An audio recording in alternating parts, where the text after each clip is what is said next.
In 2021, ground-penetrating radar passed over the grounds of a former school in Kamloops, British Columbia, and registered what were believed to be as many as 200 unmarked graves of children, none yet exhumed. Searches at other former schools across Canada have since indicated the suspected graves of thousands more in two government reckonings, one in Canada and one closed in the United States in 2024. Together, they have documented several thousand Indigenous children who entered these schools, most of them church-run, and never came home, taken from their families to be stripped of their languages, their names, their identities, and their gods. 3 centuries before Kamloops, the machinery was already at sea. England's first sustained slave trading voyages were run by John Hawkins from the deck of a royal warship called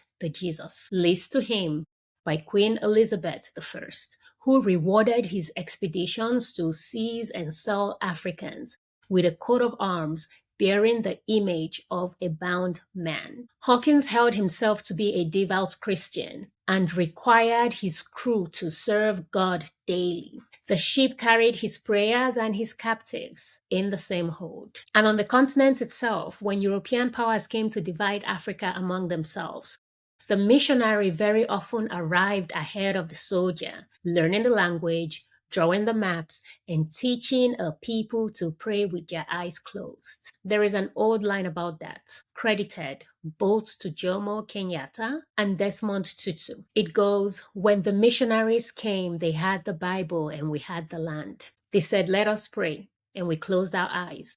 When we opened them, we had the Bible and they had the land." For 5 centuries, the cross traveled with the ship and the sword. And more often than not, it went first, because conquest needed not only to be won, but to be blessed. And the church supplied the blessing. It supplied it for so long that the apology has only now begun to arrive. A few weeks ago, in May 2026, Pope Leo the Fourteenth issued the first papal apology for the church-owned role in legitimizing the slave trade, calling it a wound in Christian memory. This is an episode about that wound, about the religion that blessed the taking of the world, the machinery that turned terror into salvation, so that the men who burned the villages, who seized the people, and took the children could believe, many of them sincerely, that they were doing the work of God. I'm Chisom Udeze, and this is Overnight Wisdom. This is episode 7. This chapter is part of a series on the system I call white terrorism rather than white supremacy. And like the other episodes, it stands on its own. So if this is the first one you are hearing, you will not be lost. The chapter before it traced the system across colonialism, the operating system of racism, and the 400-year case of the Black American experience. This episode turns to the institution that blessed all of it, the church. Let me say at the outset what this episode is not. It is not an attack on faith. It is not an attack on the people who hold it, because the historical record does not support that argument, and I am not interested in a record that the facts cannot carry. The claim is narrower and harder. It is that power took this particular religion and made it the moral engine of conquest, and we know it was the taking and not the faith itself that did the damage, because the same religion in the hands of the people it was used against did the exact opposite. The book that blessed the slave ships also freed the people in its hold. Frederick Douglass, who knew both versions from the inside, drew the line in 1845 as sharply as it can be drawn between what he called the Christianity of this land and the Christianity of Christ, and said the difference between them was the widest possible, a line that was not America's alone, because wherever the faith was forced, the people it was forced on remade it into a language of their own freedom. So if we hold that line, everything in this episode follows. If we lose that line, this episode becomes the thing it is not, a quarrel with God, which is neither my argument nor my belief. I also want to be clear on where I stand. I am African. And like many Africans, I was raised inside the religion this episode names. The religion the conquest brought. This is not incidental to the argument. It is the argument's most uncomfortable destination, and I will get there by the end. So first, let's look at the charter. Conquest needs a story it can tell itself. No people sees itself as the villain, and the European powers that spent 5 centuries seizing the land and bodies of others were no exceptions. So before the taking, there had to be a reason the taking was righteous. And the church wrote it. And when I say the church, I do not mean one institution. I mean Western Christianity in its established forms. The Catholic papacy, the Protestant crowns, the Reformed churches, because the most damning thing here is not that a single body did this. It is that the pattern repeats across all of them. The papacy wrote the charter. Protestant England sailed the slave ships. The Dutch Reformed Church blessed apartheid. Not one church, but the whole of Christendom, wherever it held power. It wrote it at the start, almost literally. Between 1452 and 1493, 3 papal decrees, what the church calls bulls, set the terms of the age of conquest. The first, Dom Diversas, issued by Pope Nicholas V in 1452, granted the Portuguese crown the right to reduce to perpetual slavery any Saracens, pagans, and other non-believers it encountered. The second, the Romanus Pontifex, 3 years later, extended that right down to the length of the African coast. The third, Inter Cetera, issued by Alexander VI in 1493, the year after Columbus, drew a line through the unmapped world and granted Spain dominion over the lands beyond its territories that the Pope had never seen and whose people he was learning of as he gave them away. Together, these decrees became what later lawyers would call the Doctrine of Discovery. The principle that a Christian nation took title to any land not already held by Christians simply by arriving on it. Because the people already living there who were not Christians did not count as owners. It is not a relic. The United States Supreme Court wrote the doctrine into American property law in 1823, and it has never fully been removed. The defenders of the church will object, and fairly so, that the record is not all one way, and they are right that it is not. In 1537, Pope Paul III issued Sublimis Deus, declaring the indigenous people of the Americas to be rational beings with souls and rights who must not be enslaved or robbed of their property, and calling the contrary view the work of the devil. 3 centuries later, in 1839, Gregory XVI condemned the slave trade. These documents are real and they absolutely matter.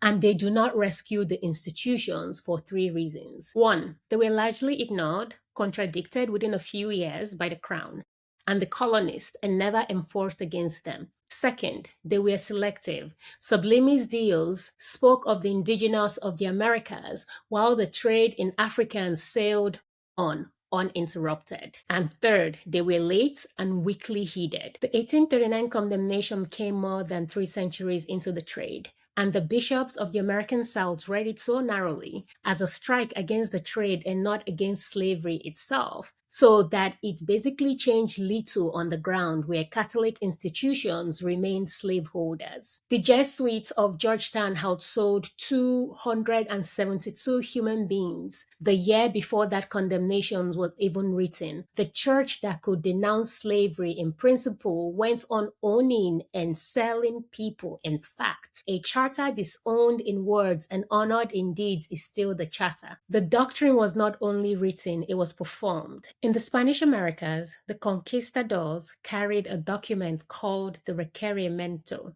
drawn up in 1513, which they were required to read aloud to the people they had come to subdue. It informed them in a language they did not speak that the Pope had granted their lands to the Spanish crown, and they must submit to the church and the crown at once, and if they refuse, the war that followed, the deaths, the enslavement, would be their own fault and not the crown's. It was also read to villages already emptied, from the decks of ships to shores too far away to hear, to people already in chains. Its purpose was to make the conquest lawful in the eyes of God before it began. Underneath the legal machinery ran a theology that did deeper work, because law tells you what you may do, and theology tells you that you are good for doing it. The same scripture was made to carry whatever the moment required. When African slavery needed a justification, Christians interpreters reached into Genesis and produced the curse of Ham, the story of Noah cursing his descendants to servitude, and fixed that curse against the plain text onto Africa and onto blackness, so that slavery could be presented not as a crime, but as the carrying out of a divine sentence. When conquest needed a justification, the church offered the civilizing mission, the idea that to take a people's land and labor while handing them the gospel was not theft but rescue, a fair exchange of the temporal for the eternal. The hidden had souls, which was the entire point, because a soul could be saved, and a people who could be saved could be conquered for their own good. And where the gospel proved inconvenient, it was edited. In 1807, a version of the scripture was printed for the enslaved in British Caribbean, remembered now as the Slave Bible, with the troublesome parts cut out. The book of Exodus gone. The verses on freedom and equality gone, leaving the commands to obey and to serve. It is the clearest surviving example of a wider habit. The pro-slavery catechism and the sermon written for the enslaved, and the people who produced it understood exactly what the whole book would do in the hands of the people they were handing it to, which is the subtle confession from the conquerors themselves that the religion and its weaponization were two different things. This is the moral machinery, not a scatter of bad sermons, but a complete apparatus, legal at the top and theological underneath, built to do one thing, to turn terror into righteousness, so that the seizure of a continent could be lived by the people carrying it out as obedience to God. That is the most dangerous thing a justification can do. It does not quiet the conscience, it recruits it. So now let's talk about the institution. A justification is not yet a machine. It tells the conquest it is right, but it does not by itself take the land or the child. For that, you need an institution with buildings and budgets and people. And the church was that too, not a bystander offering blessings from the side, but an owner, an operator, and a partner in the enterprise. If we remember where I started this episode with the children, let's talk about that for a little bit. From the 19th century into the late 20th, the governments of Canada, the United States, and Australia ran systems of boarding schools designed to take Indigenous children from their families and remake them as something else. The aim was stated without embarrassment. The man who founded the model school in the United States, Richard Pratt, put it in a sentence that became the policy: kill the Indian in him and save the man. The children were forbidden their languages, stripped of their names, punished for their songs and their gods, and many of them died. At least 973 documented in the United States, across more than 400 schools, and several thousands in Canada. The true numbers in both countries is more than likely higher. These were not state institutions that happened to keep a chaplain. The schools were a joint enterprise of church and state, and in Canada, the churches ran the majority of them outright. The Catholic Church alone responsible for most. And in 2021, the suspected graves began to surface, and they are still surfacing. The church did not bless this work from a distance. The church was its operator and its hands. Where there was money in human beings, the church was in its trade. In 1838, the Jesuit priest who owned and ran Georgetown, now one of the most prestigious universities in the United States, sold 272 enslaved men women, and children to plantations in Louisiana for $115,000 to clear the university's debt and keep its doors open. They had owned enslaved people for more than a century by then. The historian Rachel Swans, who reconstructed the sale, called her account of it the story of the families who were enslaved and sold to build the American Catholic Church, because that was what the money did. Some of the most respected Catholic institutions in America stand, in part, on the proceeds of a slave trade. That is not a metaphor. It is an accounting fact. On the African continent, the institutions arrived as the soft edge of a hard thing coming behind it. When Europe carved up Africa at the Berlin Conference of 1884, the missionary was frequently already there, having gone in first. And the order of arrival was not innocent. The mission learned the language the administrators would need. They mapped the rivers the army would march along. They built the schools that taught a generation of people to look down on its own gods and up to Europe for salvation. And in country after country, the converts became the colony's first reliable subject. The mission schools did to the African child a quieter version of what Kamloops did to the indigenous one. The renaming, the reclothing, the shame taught for the language of the home. This was not a side effect of the gospel reaching Africa. It was, in large part, how the conquest of Africa was administered. Not by every missionary. Some turned against the empire they had served and exposed its crime. And that countercurrent is real, and I will come to it. But the institutions taking hold went in as the conquest advance party more often than it went in as anything else. And where a system of racial domination needed the church to sanctify it, a church was ready. In South Africa, the white Dutch Reformed Church did not merely tolerate apartheid. It supplied its scriptures, teaching that God had separated the races and willed them kept apart. And it lent that theology to the state for the length of apartheid. The church was not apartheid's reluctant chaplain. It was one of its architects. So if you put this together, the shape is clear. The church held the land by the doctrine it had written. It held bodies as an owner and a seller. It held children in its schools. It held the conscience of empires and their official theology. This is not the record of an institution that lost its way and used by worse men. It is the record of an institution that was, for 5 centuries, a principle in the taking of the world. So let's talk white terrorism. This entire series has used one definition of terrorism since the first chapter, and I define terrorism as the systemic use of violence to control populations through fear. Everything in this episode has been violence in its service of control, and the seizure of land, and the trafficking of bodies, and the theft of children, and the breaking of cultures, all of it sustained across centuries and aimed at the submission of whole people. So by the definition this series has held on to throughout, the conquest the church blessed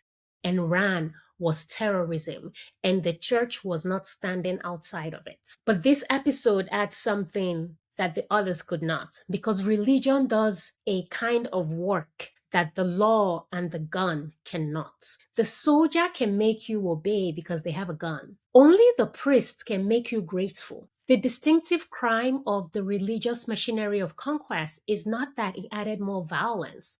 It is that it added meaning to violence. It told the conquered that their conquest was love, that the hand taking the land and the child was the same hand reaching down to save the soul. It told the conquerors that the cruelty was kindness, so that terror could be carried out by the people who slept soundly, because they believed that they were doing good. This is the deepest form of control there is. To rule a body, you need force. To rule the mind, you need a story the mind will defend on your behalf. The most powerful instrument of the conquest was never the musket. It was the conviction, planted in the conquered and in the conqueror alike, that the whole arrangement was the will of God. A people that have been taught its own subjection is holy does not need to be guarded as closely. It guards itself. So now I want to talk about what that book did in other hands. And I think it's important to recognize that this is where the argument turns.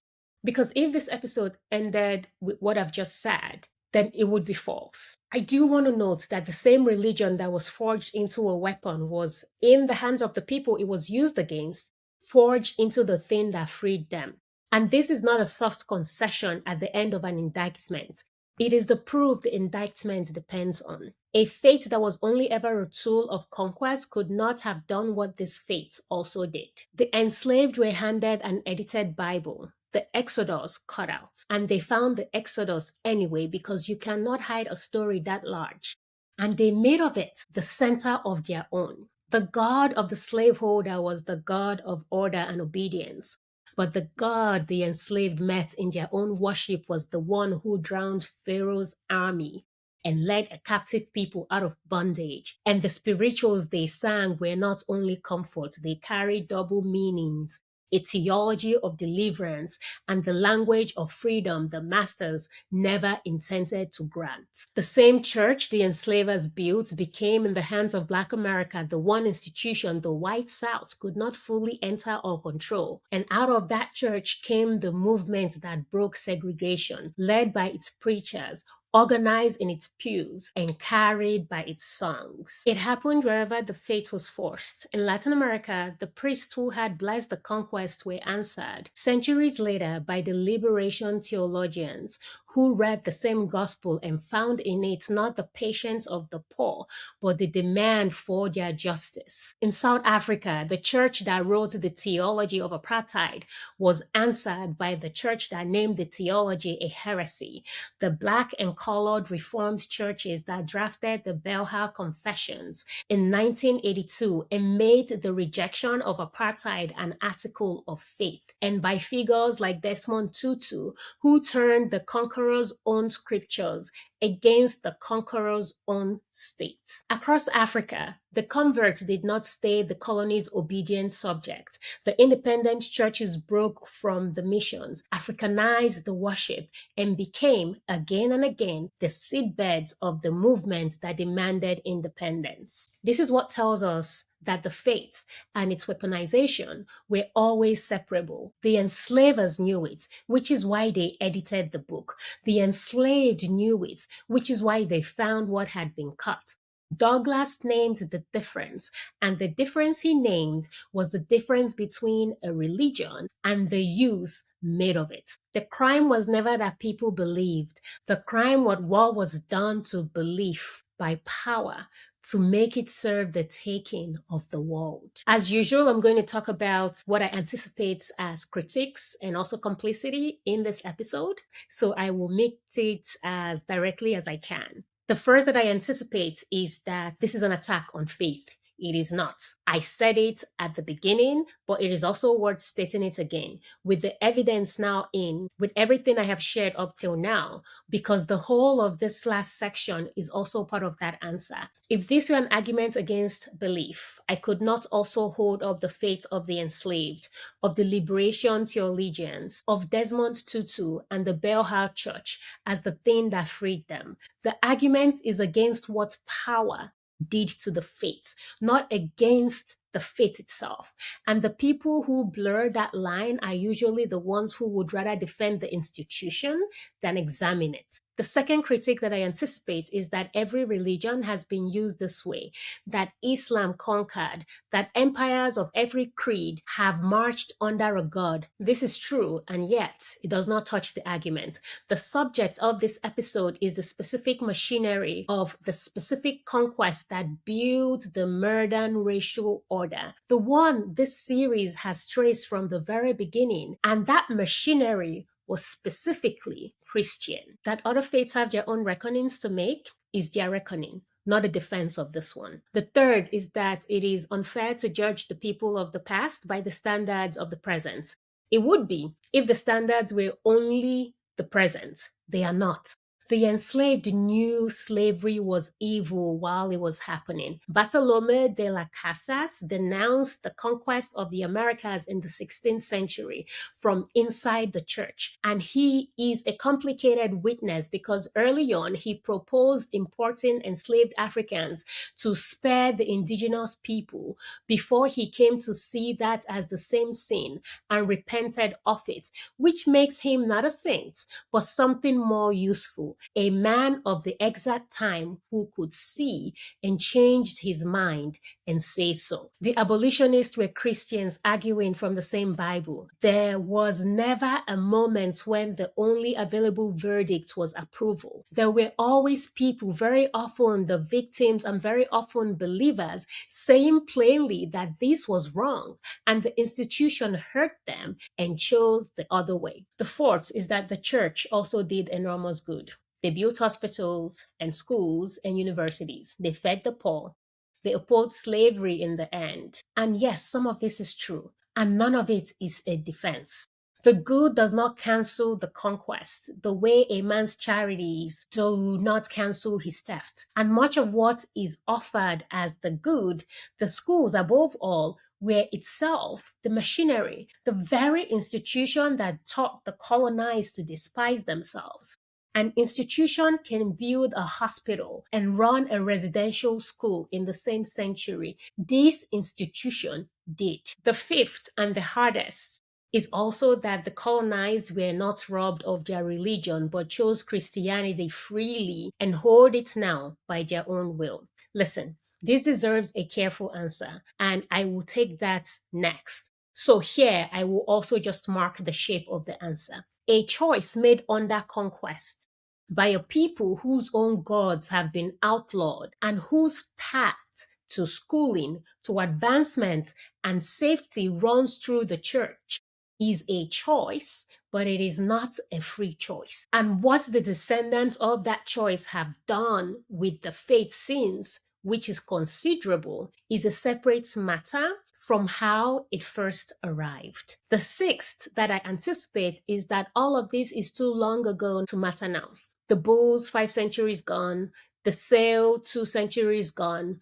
The schools closed. We must remember that the schools closed in living memory. The last of them in the 1990s. The graves are being found this decade. The doctrine was disowned 3 years ago, and the first apology for the slave trade came weeks ago. The wealth the conquest built is still wealth held by institutions that built it. None of this is the distant past. The reckoning is happening now. It is unfinished and it's happening in real time, which is essentially what I'm going to talk about next. Now, this part is mine to say because it is also about my own. Africa is today the center of gravity of the Christian world. Africa now holds more Christians than any other region on earth. Around 700 million people and rising, while the faith drains out of Europe that sent it. And Africans do not hold it loosely. In Nigeria, surveys find that nearly 9 in 10 Christians are in church every week, a devotion the old Christian heartlands of Europe and America lost long ago. The religion the conquest brought did not merely take root in Africa. It found in Africa its most fervent home, and Africans now carry it back, planting churches in London and Houston, sending missionaries to the very nations that once sent missionaries to us. Some of the largest congregations in Britain are African.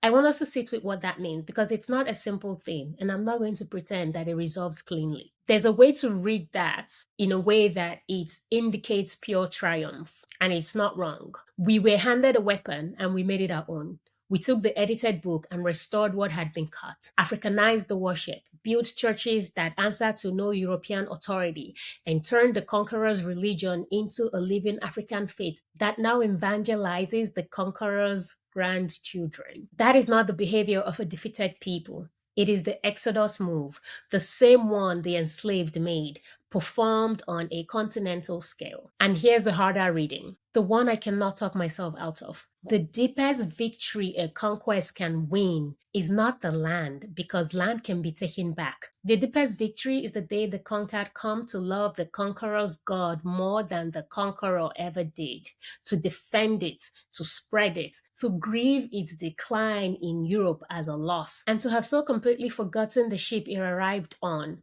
that the question of how it came no longer feels worth asking. A conquest that ends with the conquered guarding the conqueror's face for them freely forever has not failed. It has succeeded more completely than its authors would have dared to imagine. I do not know which reading is the truer one. I suspect that both are true at once, which is the most honest thing I can say. And I want to be plain about what I'm not doing. I'm not telling any African that their faith is false or borrowed, or that they do not truly own it. That is yes to know and not mine to assign. What I'm doing is that I am raising a premise that is worth considering honestly, as history rather than as accusation. Because the fact remains that a people that never examines how its most intimate beliefs arrived is easier to gaslight and easier to govern than one that does. So what I can offer are the three questions this whole series is built on,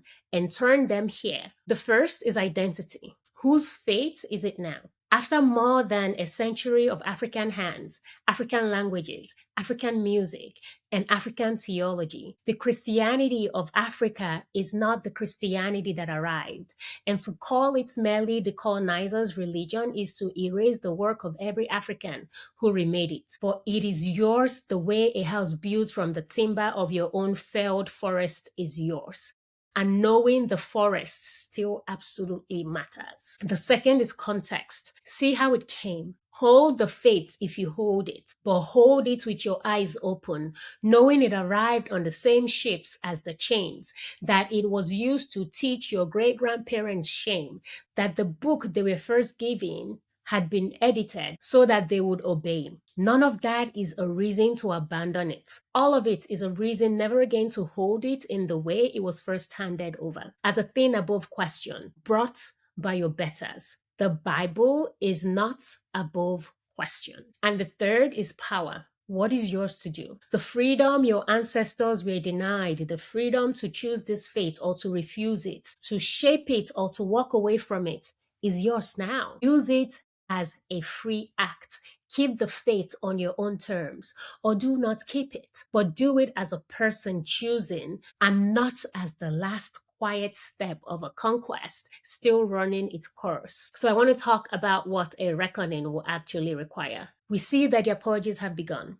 and they are not nothing. And yet, they are not enough. And the distance between those facts is what I want to talk about now. Consider what has actually been said. In 2023, the Vatican repudiated the Doctrine of Discovery, the 500-year-old Charter of Conquest, but it repudiated the doctrine while declining to formally rescind the three bulls the doctrine was built on. And indigenous leaders said at once that a renunciation which leaves the document standing is a renunciation of very little. A few weeks ago, Pope Leo offered the first papal apology for the church's role in the slave trade and called it a wound in Christian memory, which is a true and serious thing to say. But an apology is an account of the past. It is not yet an act in the present, and the test of whether a reckoning is real is whether anything is returned. Measure it against the one place a number exists. When the Jesuits' 1838 slave sale came to light, the order pledged $1 million to the descendants of the people it had sold.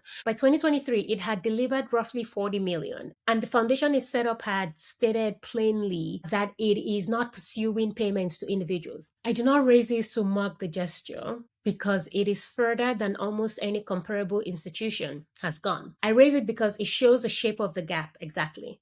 The pledge is the apology. The 40 million against the 100 is the reckoning. And the reckoning is always smaller than the apology and slower and also more quiet and subtle. So you might wonder, what would a real reckoning require if the institution actually meant it? It would require the thing an apology is designed to avoid: the return of land the doctrine took, where it can be returned. The opening of every record, the school registers, and the mission archives and the burial books, so that families can find their dead, which costs the church nothing but its privacy, and which is too often refused. The return of remains and the sacred objects taken from looted shrines, now sitting in church and museum collections.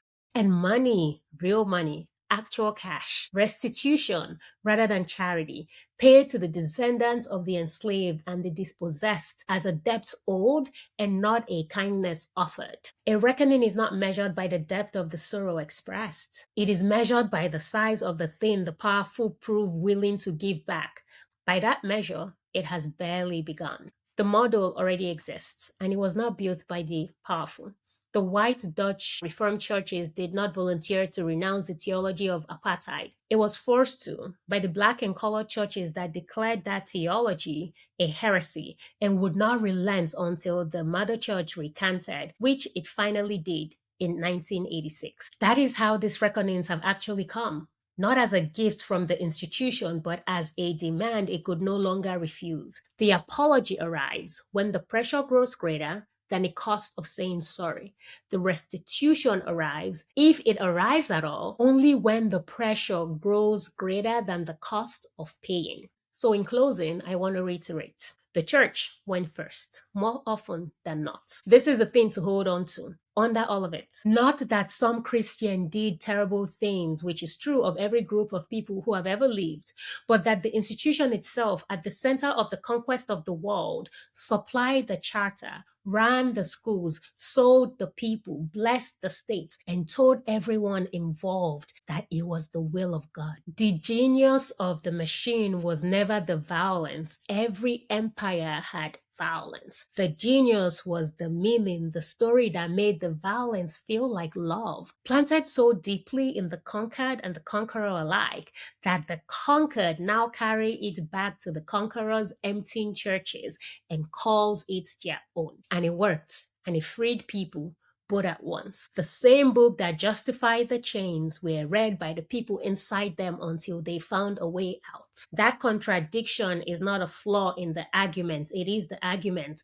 The faith was never the crime. What power did to the faith was the crime. And the proof is that the same faith taken up by the people it was used against became the language they used to take themselves back. The apologies are arriving now, 5 centuries late. A doctrine has now been disowned, a wound in Christian memory confessed from Rome. They are the beginning of something, no doubt, or they are the end of nothing. And which one they turn out to be will not be decided by the church. It never has been. It will be decided by whether the people the church conquered keep asking the questions the apologies are built to close. And the only question that has ever moved an institution to give anything back, it's not about whether you were sorry. It's about what are you going to return. This is where I will leave this one. It is a heavy episode, like all the other episodes in this series. And I have not tried to make it lighter than it is. Sit with it, argue with it.